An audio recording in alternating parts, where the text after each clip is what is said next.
नमस्कार, मेरा नाम ज्ञानेश्वर है और आप देख रहे हैं लाइव सिटीज। मेरे साथ न्यूज रूम में हैं जाने माने cyber security expert Deepak Kumar ji.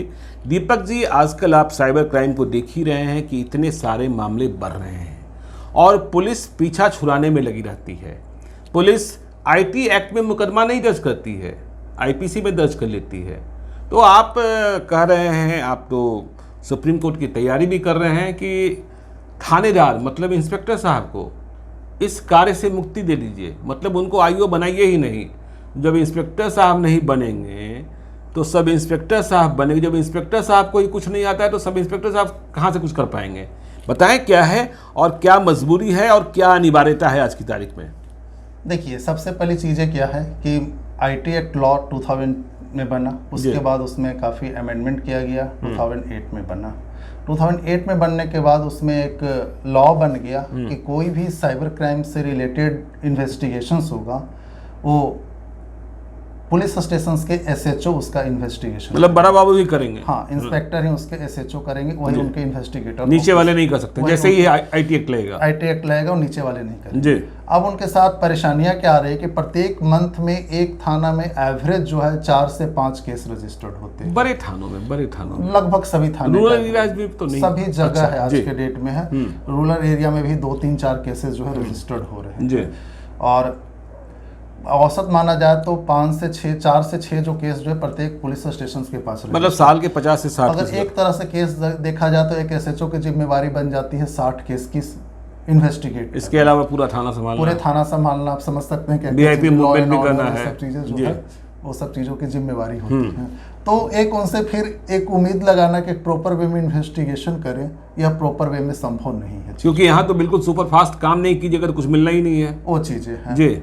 दूसरी चीज़ तो इसलिए आप कह रहे हैं कि थानेदार को मुक्त कर दीजिए? नहीं, दूसरी चीज़ इसका दूसरी भी रीजंस क्या चीज़ है कि बहुत सारे एसएचओ ऐसे हैं जिनको कंप्यूटर चलाने नहीं आता है। तो थानेदार को नहीं आएगा तो नीचे वाले को कहां से आएगा? उनको उनसे एक इन्वेस्टिगेशंस का उम्मीद करना बेईमानी जैसा है। अच्छा, ठीक है। तीसरी चीज़ है कि बहुत सारे ऐसे यंग हैं आज के डेट में प्रत्येक पुलिस स्टेशन में है, जो नए रिक्रूटमेंट्स हैं, उनको प्रॉपर वे में ट्रेनिंग्स देकर उनको एक इन्वेस्टिगेटर ऑफिसर्स बनाया जा सकता है।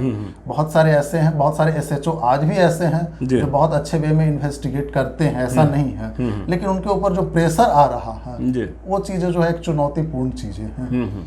तो एक स्टेट को चाहिए, सबसे पहले स्टेट को चाहिए कि कुछ उनके पास टीम स्पेसिफिक जो है जिनको साइबर क्राइम्स के फील्ड में, मतलब डेडिकेटेड टू आप साइबर क्राइम आपको बनाना पड़ेगा टीम हर थाने में यदि 4-5 केस आ रहे हैं तो ये सब इंस्पेक्टर साहब हैं जो इसके एक्सपर्ट हैं और धीरे धीरे अनुभव के साथ वो एक्सपर्ट होते भी जाएंगे। लेकिन देखिए, जो समस्याएं और भी आती है, पुलिस कहती है कि मेरे पास रहता क्या, मेरे पास कोई सॉफ्टवेयर तो है ही नहीं।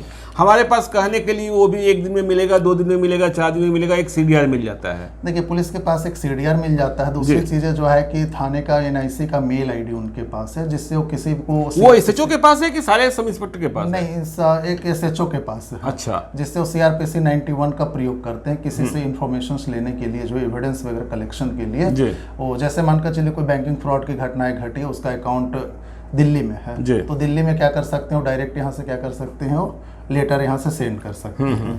ठीक है, तो उनके पास सीडीआर है। और दूसरी चीज़ें जो है, बाकी जो छोटे छोटे टूल्स जो है, सॉफ्टवेयर है, सीडीआर एनालाइजर है, ये प्रत्येक पुलिस स्टेशन को कम से कम होना चाहिए। लेकिन आप ये कह रहे हैं सीआरपीसी 91 की आपने बात कर दी, एविडेंस की बात कर दी, लेकिन मैंने देखा है और पुलिस अधिकारी ये शिकायत करते हैं कि बैंकों का हाल तो बड़ा बुरा है, उसमें भी स्टेट बैंक। देखिए, मानकर चलिए कि हर चीज़ों को एक उम्मीद लगाया जाता है कि पुलिस हर चीज़ों को करे, जी ठीक है, लेकिन पुलिस के पास क्या संसाधन है, क्या उसको एविडेंस उपलब्ध? जैसे बैंकिंग की अगर हम बातें करते हैं तो बैंक मानकर चलिए किसी का यूपीआई ट्रांजैक्शन हुआ है, आईएमपीएस ट्रांजैक्शन हुआ है, एनईएफटी हुआ है, क्लोन हुआ, तो सारा एविडेंस जो होती है बैंक की लीगल टीम के पास ही होती है।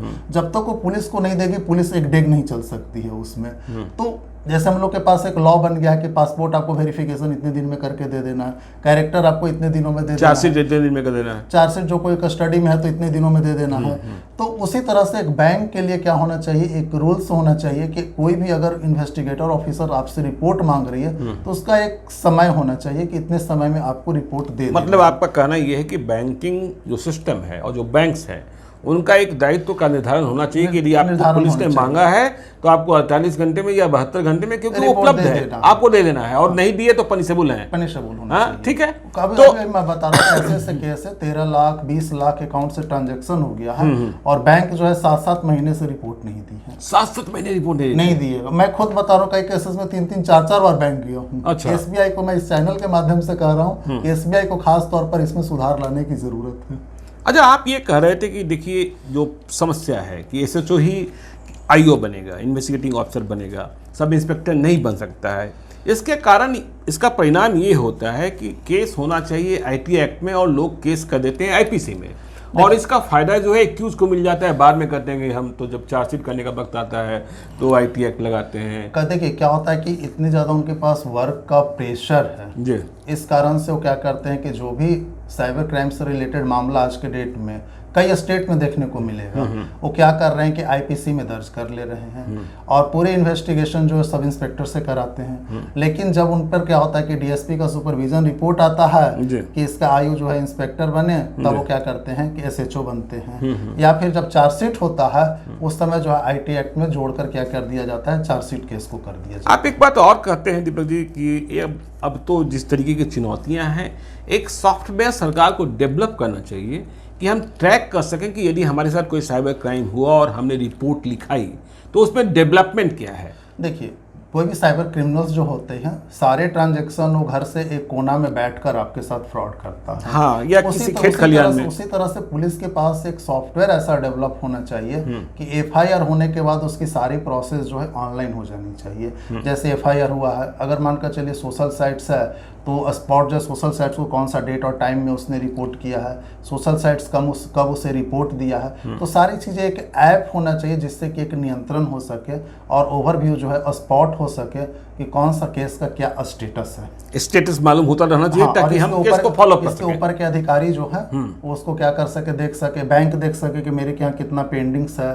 दूसरी चीज़ है कि इसके लिए प्रत्येक जिले में एक कोर्ट भी साइबर कोर्ट बनना चाहिए। हाँ, अब तो देखिए सारे कोर्ट्स जो हैं लाइव हो रहे हैं कि न्याय इंसाफ करता हुआ दिख रहा है कि कोर्ट में क्या चल रहा है। तो साइबर कोर्ट होने से क्या हो जाए कि एक पता चल पाएगा कि कितने केसेस हैं, कितने पेंडिंग्स है, कितने में चार्जशीटेड नहीं हो चुका है।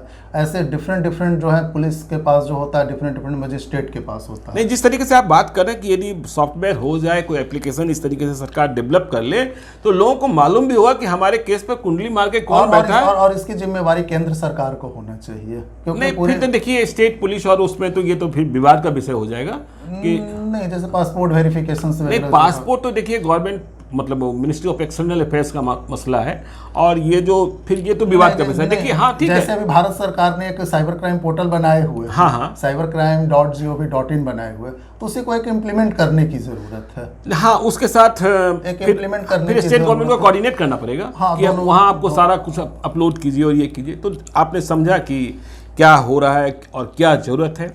तो ऐसे मसलों पर क्योंकि साइबर क्राइम दूसरी चीज़ है क्या, जितने भी सब इंस्पेक्टर हैं उनको भी प्रत्येक स्टेट को चाहिए कि उनको एक सरकारी ईमेल एटलिस्ट दे दें, क्योंकि कोई भी चीज़ एनआईसी का जैसे क्या होता है, कोई सीडीआर आया वो एसएचओ के पास आता है, एसएचओ उनको प्रिंट करके देते हैं, तो लेकिन डायरेक्ट उनको एक प्रतिलिपि दे दिया जाए, एसएचओ के साथ उनको दे दिया जाए। प्रिंट करके देंगे तो फिर उनको स्क्रूटनी करने में ही मालूम हुआ कि वही चीज़ें हो जाती हैं। तो प्रत्येक को चाहिए कि एक सरकारी एक ईमेल एनआईसी पर या जीओवी पर जो स्टेट के पास अवेलेबल है वो प्रत्येक कैसे देना चाहिए, सब इंस्पेक्टर को भी। तो चलिए, आपने सुना दीपक जी की बातें, हम आगे भी चर्चा करते रहेंगे क्योंकि यह तो चुनौती है ही, और इससे हमें आपको बचे भी रहना है। मतलब सावधानी हटी दुर्घटना घटी, तो दुर्घटना नहीं होने देना है। हम आपको सजग करते रहेंगे।